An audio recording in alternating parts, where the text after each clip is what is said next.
They mean more to me than words could ever say. A secret statement that was kept for decades has now been made public. One that changes everything we thought we knew about the women King Charles has dated.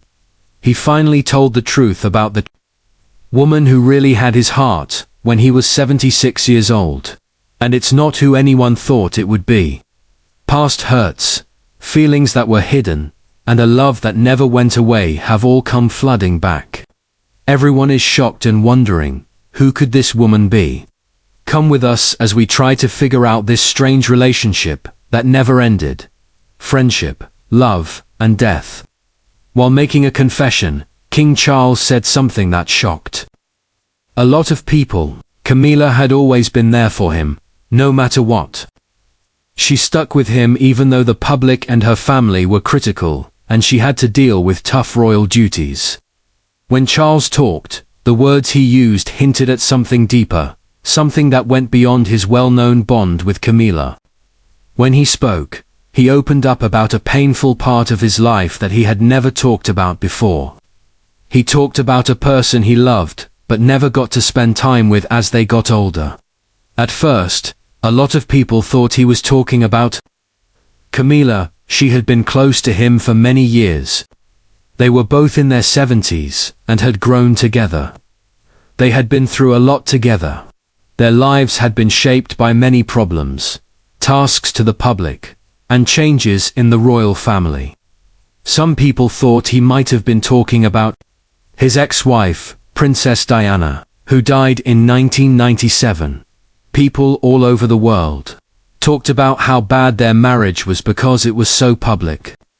But the way Charles talked about the woman made people doubtful. The woman he talked about didn't sound like either Camilla or Diana, and he didn't give her a name. As time went on, rumors spread.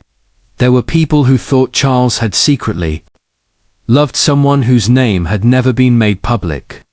This mystery kept getting bigger, especially since neither side could confirm nor deny the story. Charles had grown up with a lot of rules and pressure, so that kind of love must have seemed strange and unusual to him. Charles may have loved a woman who was not from the elite before he married Diana. There were no titles or fancy buildings that interested her. She had deep thoughts, cared about other people, and did things on her own. She had no desire to be queen or do any formal duties. Charles was a man, not a prince, that she liked. He must have had a different experience with that kind of love. Her eyes showed her how he felt, and what he was afraid of. Most people saw him as a royal figure. Her love didn't come with any conditions or requests. She just wanted a simple link, something real and honest. His point became more clear as he talked about missed chances and the life he never got to live. He seemed to be weeping over something personal and painful. His thoughts seemed to be on a love he had turned down because he had to follow royal rules. It's hard for him to believe that his job could take away the one thing that made him feel whole. Charles cared about more than just history or power. What he had to give up to keep things in order around him was what it was about. People had always thought of him as someone who did what they were told and didn't show their feelings. In that statement, though, he showed a kinder side. He told everyone that being a king doesn't protect you from anger, sadness, or lost time. Charles had loved and lost people before he became a king and lived in a castle. Most of the time, he didn't have any say in the things that affected his personal life. It was clear that money and power could never take back what was taken from him. When he spoke to the country and thanked everyone on behalf of his family, his words had a lot of weight. Besides being nice, he did other things. He was talking about sorrow. He was showing how seriously the choices he had made had changed his life. These words came from a man who had been through decades of giving up things for others. Charles talked about relationships he had not pursued, roads he had not taken, and a love that had not been fully expressed. He had worked through the demands that were put on him for a long time. He had been trained for the throne since he was a child. His responsibilities as crown prince always came before his own wants. As a child, he learned that love did not always work with royal plans. He always put his duties as king ahead of his own feelings. He turned away from something that could have made him happy. His words gave a rare look into how much that life cost. Charles had to give up his dreams and people because it was his job to do so. He gave up things that made him love and feel alive. That unknown woman, whoever she was, stood for what he could never achieve. The people in charge didn't think she was good enough to marry because she wasn't from the royal family. Charles still liked her. He got something good from being with her. He was born into a bad family, so he couldn't hold on to her. He had to let her go, just like he had to let go of other important people in his life. He never forgot that. One choice. It was one of the things that made his marriage to Diana worse. There was always something missing in the link with Diana, and the piece that was missing came from a past that had never been talked about in public. Because someone else had left such a deep mark on his heart, he never gave himself fully. He lived in a society that didn't give him many chances to make his own decisions. He was more than just a king with buildings and power. He was someone who had been changed by giving up things. And in the end, all he could do was talk about what he had lost and feel bad about it. Charles' story didn't sound like it came from a fairy tale. It felt real and heavy. They could finally understand the price of responsibility, the hurt of missed love, and the weight of a crown that asked for everything through his words. On the other hand, things didn't start to change until he met Camilla. That was a long time ago, before Diana came into his life. She was never just a bystander. Camilla became a strong person over the years, and became close to Charles. She wasn't just his partner. She learned to understand him better than anyone else. Their story didn't start in front of the cameras, or at a royal event. They met in the early 1970s, when they were both young and didn't know how their lives would change. Things were easy between them back then. It was easy for them to get along. They laughed and talked for hours. It felt normal and easy for them to connect. It was easy for Charles to talk to her. There was more to Camilla's beauty than meets the eye. She knew what it was like to live with the rich and famous. She didn't act like she was trying to fit in with the royal family. She instead got through it, without any trouble. With a clear understanding that most of the other people there didn't have.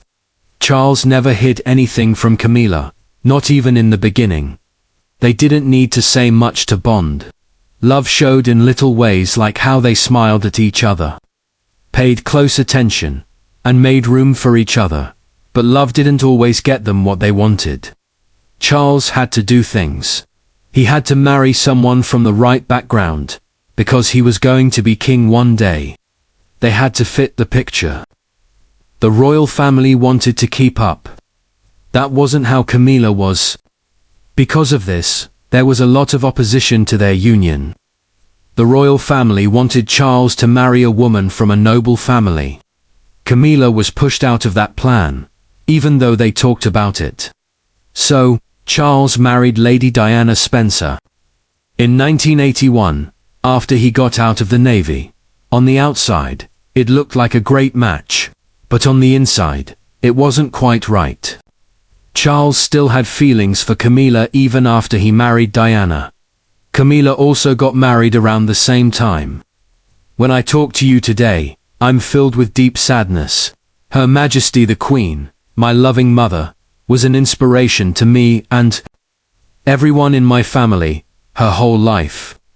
Andy Parker, B.S., an army officer, was her husband. Even though they went their separate ways, their bond didn't totally fade. It was always there in the background. Things began to change quickly in Charles and Diana's marriage. They started to drift apart because of the stress of the public, the demands of the royal family, and their own problems. It was clear that they were no longer together. When they had to do royal tasks together, Charles found it hard to let go of his feelings for Camilla. He kept in touch with Camilla even after he married Diana. Their relationship stayed strong and grew stronger over time. What began as a friendship turned into something more important that no one else knew about. People slowly began to think that they were up to something more. The news learned about it. Reports began to come out. Some people began to talk, and people were very angry when they finally found out. A lot of people thought Camilla was to blame for what went wrong between Charles and Diana. They thought that she was the reason why the royal wedding didn't work out. Some people were mad. Some people were just shocked. Everyone could see how much Diana hurt, which made the judge's decision even harder for Camilla. Camilla never left Charles' side during any of it. She stuck by his side through everything that came with being in his life. The rage, the judgment, and the pointing fingers. She didn't back down and took it all. Then there was the terrible event in 1999. She died in a terrible car accident in Paris. Everyone was sad, and Charles was very upset. He didn't talk much about how that loss made him feel. He brought memories that were both sad and happy. During that time, Camilla stayed close and never stopped supporting them. Charles slowly brought her back into royal life. People still judged her, even though it wasn't easy. Instead, other people started to understand their story in a different way. Charles didn't change how he felt. He was sure that what he had with Camilla was real and important enough to fight for. They were able to move forward over time. Even though everyone was watching, their friendship kept getting stronger. In 2005, they finally got married. There wasn't a big royal party. There was nothing fancy or royal about the event. It was small and simple. But it was important. It was a new beginning for both of them. Charles got close to being at peace when he married Camilla. He was with the woman he had loved for a long time at last. He still talks about her with love, even though he is 76 years old. This shows how much she means to him. They haven't had a smooth trip. They went through painful times, long waits, and years when many people judged their relationship. People often didn't understand or blame Camilla when she was out alone in public for years. But she didn't give up, no matter what. They didn't move apart, they leaned on each other instead. They put the pieces back together to make something new. Even though everyone and everything told them to stop, they didn't. It's not a fairy tale. Real decisions, mistakes, and sticking with something shape it. In the end, though, it shows that they never let go of how they felt. Through time and hard times, their love stayed strong enough to last. Their story isn't the only one, though. From William and Harry's point of view, it hurt William and Harry a lot, what their mother went through. Because they were young boys, they didn't fully understand what was going on. But the sadness still hit them hard. While they were going through a lot of pain, they had to keep going with their lives, even though they didn't know everything that was going on. When they had to walk behind their mother's coffin at the funeral, they had to hold back their tears, because everyone was telling them to be tough, which made it harder for them to deal with what they had lost. William remembers the last time he talked on the phone with Diana before she died. They were in a hurry to go outside and play, so it ended too fast. They had no idea that it would be the last time they talked to her. After she died, William still felt bad about what he had done. He kept telling himself that he should have talked to her longer and listened to her more. He thought about that moment for a long time. It made him think about how quick life is and how simple it is to waste time. We lost our mother Diana, and in the HBO special about her, William talked about how much her death affected him. She tried to show him the world, outside the house, when he was a child. He will never forget the time she took him to a shelter for the poor. It made him sad, but it also helped him figure out what was important to him. Even though he had loved family and friends around, it was still hard for him to understand how she died. At that age, he was just too young to understand anything. Diana talked about how hard her marriage was a lot of the time. Because Prince Charles cheated on her and was cold, she had to deal with pain.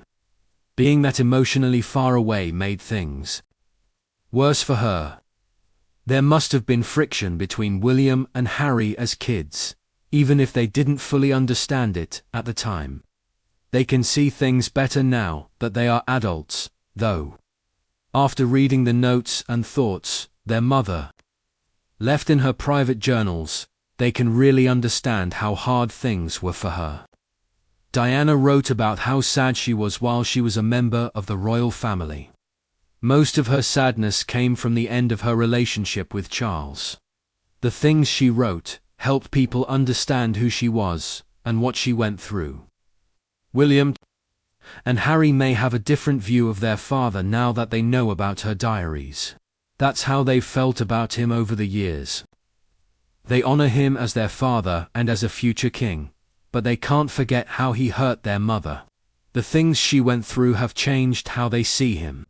William is the eldest son, and will be king one day, so he has been given many royal tasks. He backs the government, stands up for his dad a lot, and tries to be polite.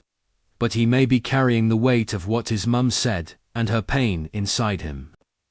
He is taking care of royal tasks and trying to remember her at the same time. He talks about the things she believed in, like being responsible, kind, and caring about other people. The notes in her notebook made him value those things even more, even though they made him think of how much pain his family went through. But Harry went in a different direction. The problems his mother was having had a big impact on him. He has talked a lot about how she felt trapped in her royal life, and how the people put pressure on her. It looks like those memories helped him decide to step down from his royal duties. He didn't want the same things for his family. Making a new life away from the house scared him because he didn't want to make the same sins again. He doesn't want his wife and kids to go through the pain his mother did. William and Harry have gone their own separate ways, but they both really wanted to honor Diana as long as they could. People talk about her, help causes that were important to her, and try to live in a way that would make her happy. They have even more strength to carry on her work because of her notes. They don't want her to be remembered as just a princess. They want people to remember how kind she was, how strong she was, and how she stood up for herself even when things were hard. Seeing her pain written down in her own words has made her boys do something. She was more to them than just their mother. She tried to make the world a better place. They think about her story and let it help them make decisions. There are two ways that William does this: through his job with the royal family, and through making a new life for himself. They both know what their mother went through, and are doing what they can to remember her. All of what she wrote, and all of the things she stood for, have changed their stories. Feeling lonely, but not by myself. From the beginning, things were not going well between the newlyweds. There was a lot of trouble, because Charles was close with Camilla Parker BS. That relationship got in the way, and Diana felt like she would never be seen as equal to him. She thought she wasn't important, and was often set aside. Diana wrote, in her secret journals, about how hard it was to deal with Charles's cold behavior, so she tried to make things work on her own, because he didn't seem to be fully in the relationship. It got harder to carry all of this over time. One heated fight wasn't the only thing that made her lose it. It went on for a long time because she kept running into the same wall of loneliness and mental emptiness. She tried to hold on, but nothing moved. They had to show the world a royal image, which made it hard for her to speak out or get away.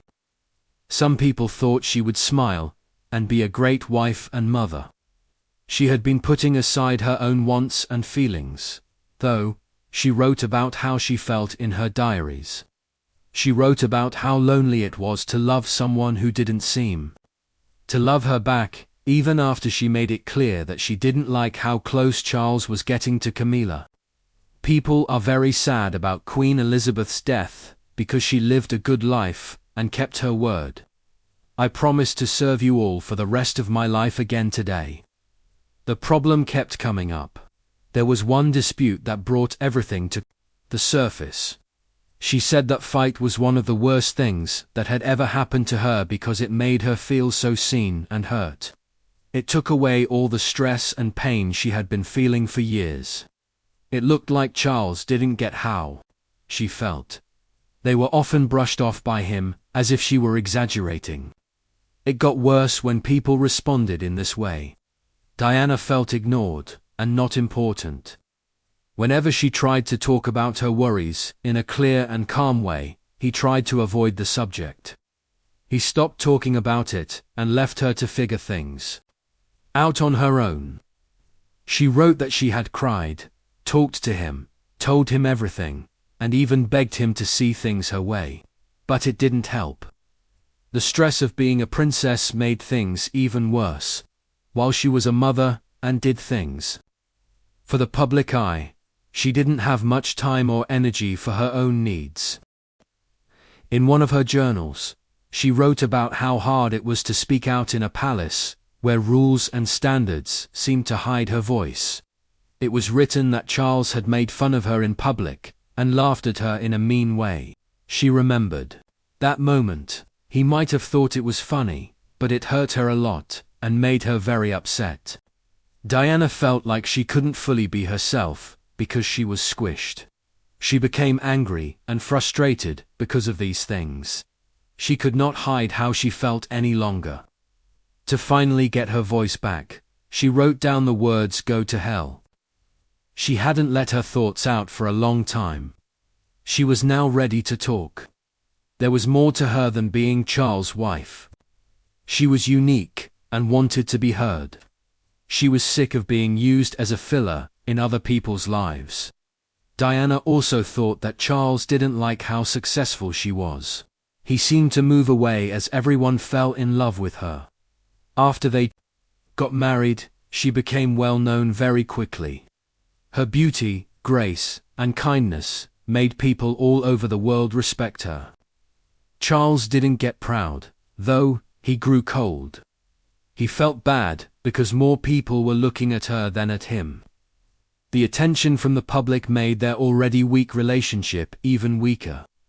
She saw that Charles behaved differently when she was praised.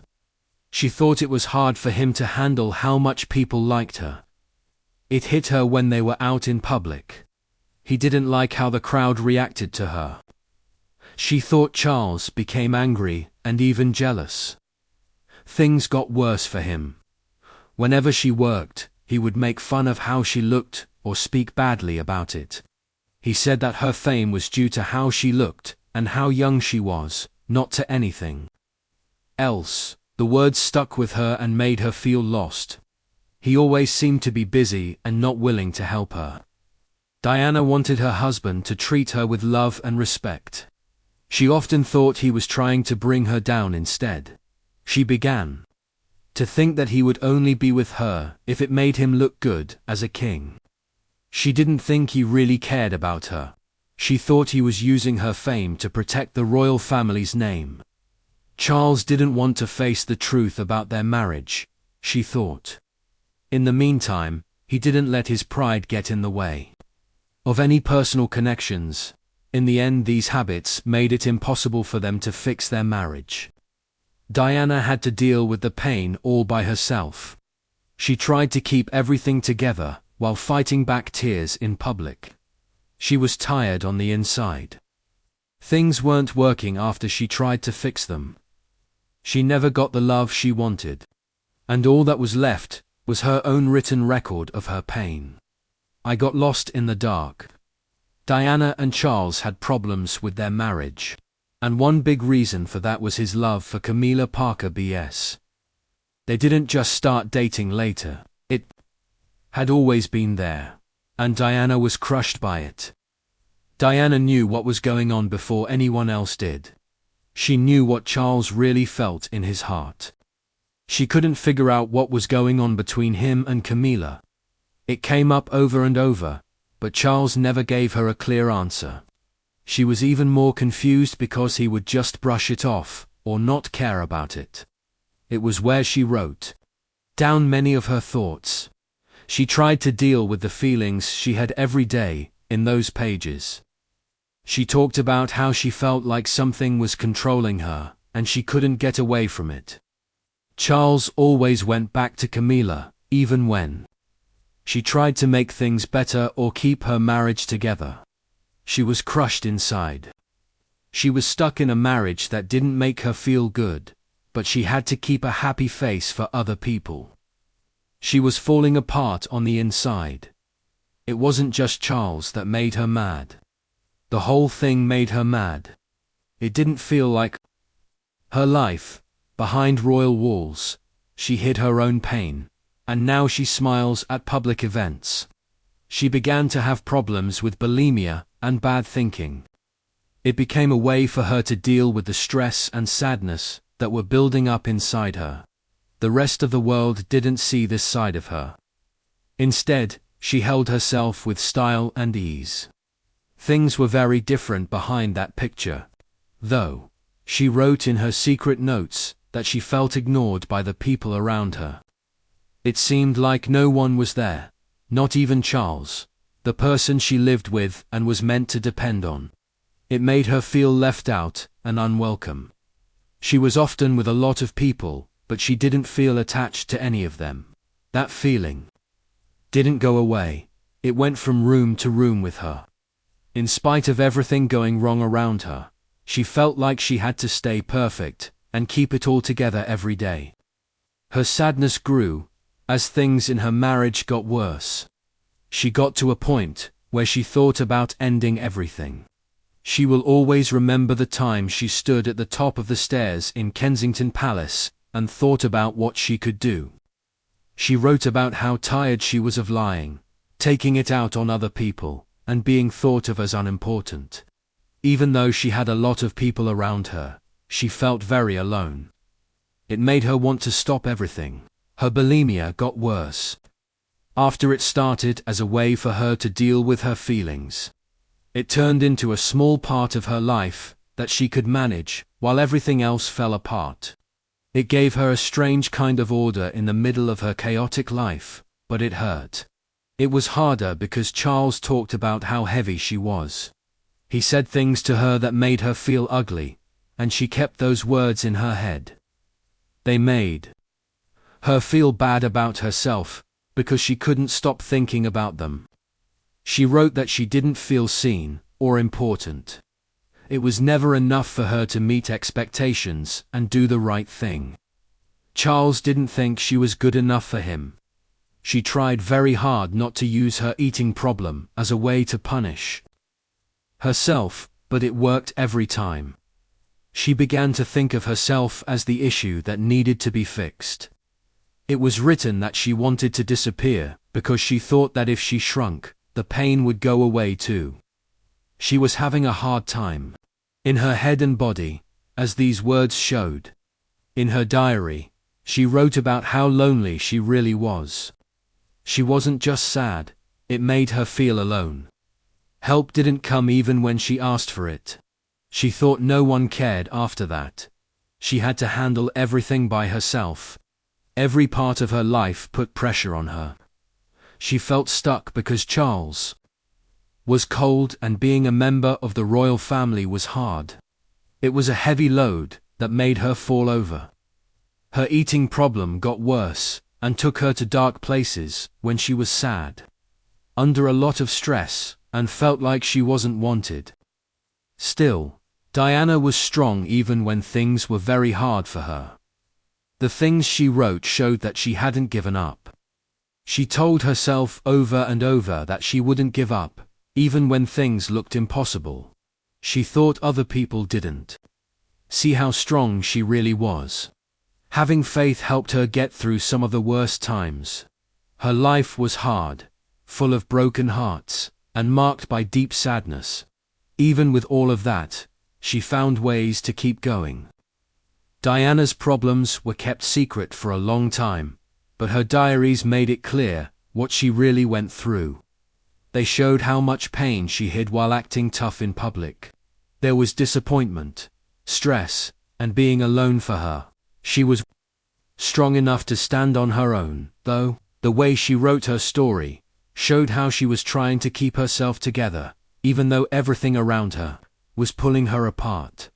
But Camilla's path was very interesting. Camilla's love life is difficult.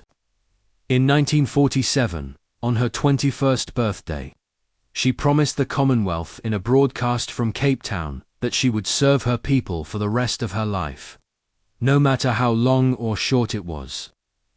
In the late 1960s, Camilla Shand first heard of Andrew Parker, B.S. through his younger brother Simon.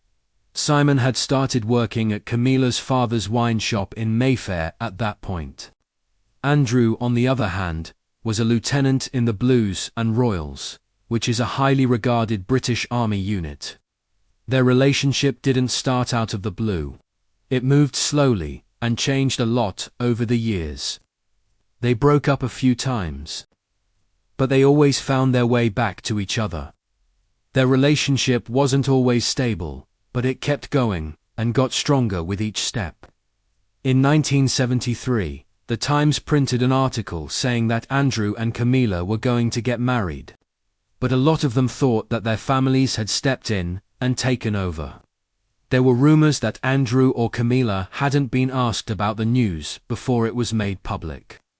It looked like Andrew took the next step after his family did something brave.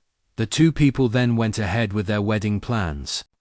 They got married at the Guards Chapel in Wellington Barracks, London. On July 4, 1973, the church was very important to people's faith and had a long history. People thought it was a good fit for a couple from their background and social class. The wedding became one of the most important events in the upper class that year. There were about 800 people there that day. Most of the guests are from wealthy and important British families. People from the royal family also showed up, such as the Queen Mother, Princess Margaret, and Princess Anne. Everything was planned so that it would work with the couple's social level. It was a beautiful dress by Bouleville Sissoon, a designer name that high-class people often choose. The wedding party stood out because of how elegant it was. Every part of the day made it clear that this wasn't just any pair, these were two people from long-lasting families.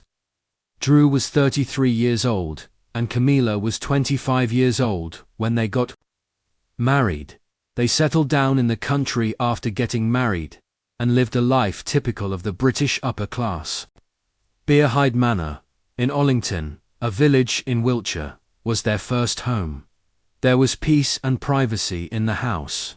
In the end, they moved again, this time to Corsham's Middlewick house.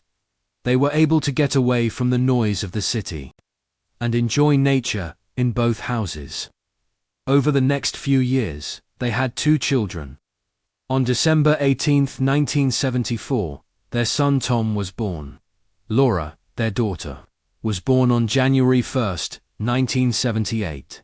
The fact that King Charles III is Tom's godfather made his ties to the royal family even stronger. The Roman Catholic faith was used to raise both children. It was mostly Andrew's religious mother, Anne Parker B.S., who pushed him to make this choice. Although Camilla didn't choose to change, she agreed with the choice her children made.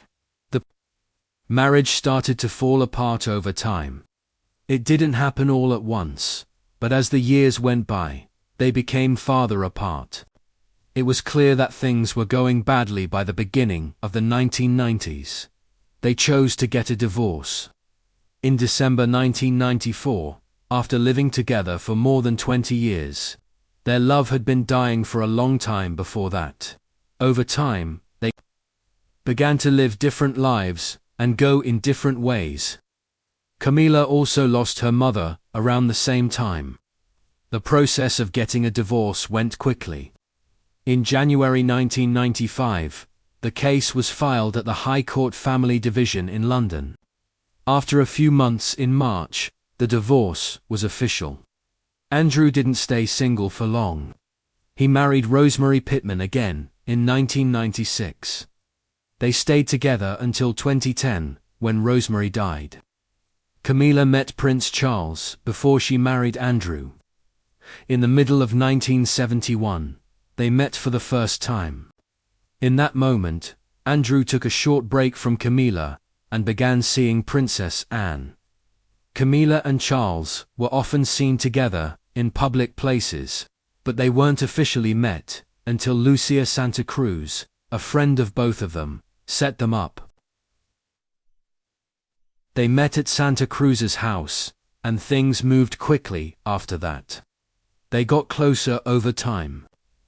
They were seen together at public events and had things in common, like a love of horses.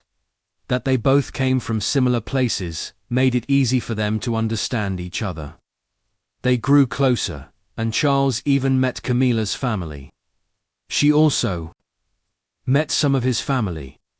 In early 1973, Charles had to leave to serve in the Royal Navy. This put their relationship to the test. It was hard for them to stay together because they spent so much time apart. Things were different when Charles came back. Things they had built began to fall apart. Their relationship ended, but they were still connected in some way. Over the years, they kept running into each other because of their shared past, which shaped what would become something much more complicated later on. You can buy love. For a long time, most people only heard Diana's side of the story. People felt bad for Diana and were there for her the whole time. They thought she was pushed out while Charles stayed with Camilla. But things changed when someone who had been quiet for a while spoke up. The new story came from Andrew Parker BS, who was married to Camilla in the past. His story changed how I saw the whole thing, and it made things worse than they were before. Andrew had known for a long time that Camilla was linked to Charles. The thing wasn't hidden from him, and other people could see it too. A lot of people in their group knew about their relationship. Charles and Camilla kept in touch closely even after she got married. It seemed like they were still tied to each other when they met up often and talked ice. The way they acted made it clear that they were more than just friends. It looked like everyone else around them got it, without having to be told. Andrew never did anything to stop what was going on, even though he knew what was going on. He didn't act crazy or try to hide the truth. He did nothing but watch it happen. This made a lot of people confused. They didn't get why he let his wife get close to someone else. People thought the idea didn't fit with the standard story. It didn't make sense for years. But as time went on, his quiet seemed more like a smart choice than a kind or weak thing to do. Andrew was very important in the Church of England. He was a person with a good reputation. A good name like that meant a lot. If his name was involved in an affair, it might have made more people feel bad than just him. It might have also been bad for the church's reputation. He had to be careful with his steps and think things through before he moved.